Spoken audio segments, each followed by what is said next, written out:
সে তো আমাকে ভালোবাসেনি, আর বাসবেও না, তাহলে আমি কার অপেক্ষায় আছি? উফ, ভালো লাগে না। দুপুর গড়িয়ে বিকেল হয়ে গেল। ঝুমুরের আম্মু, রাফির আম্মু আর ওর চাচিরাও ঝুমু বাদে সবাই এয়ারপোর্টে চলে গেল। ঝুমু এই সুযোগে গোসল করতে চলে গেল। গোসল করা শেষে হালকা গোলাপি রঙের একটা জর্জেটের কামিজ পরল সে। কালোটা রাফির খুব প্রিয় ছিল। ভেজা চুলগুলো ছেড়ে দিয়েছে আর সেগুলো কোমর অবধি বয়ে গেছে।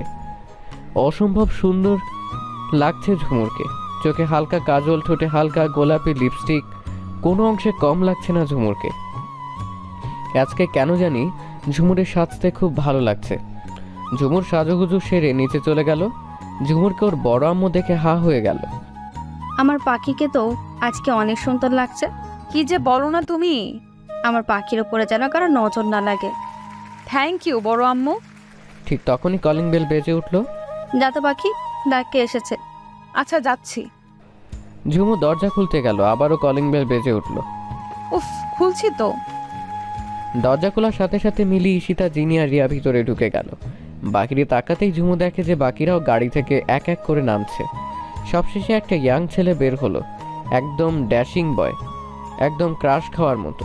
ঝুমু দরজার একপাশে দাঁড়িয়ে ছেলেটাকে লক্ষ্য করছে, আর ছেলেটার কেউ না, রাফি।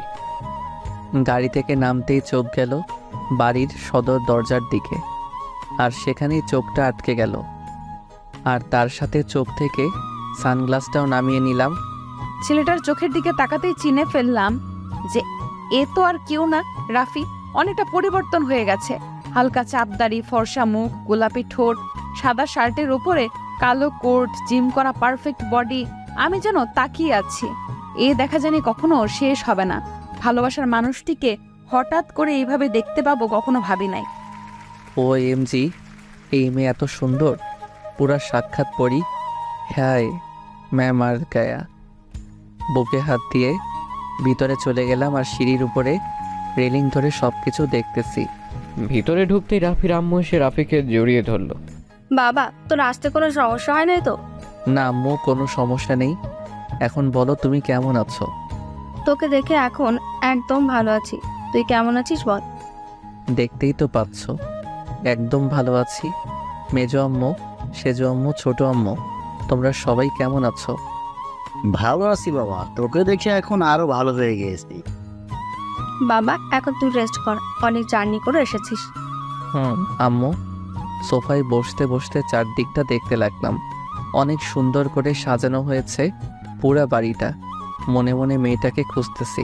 দূর কই চলে গেল, মন শুধু ওরে খুঁজতেছে। কেন জানি মেয়েটাকে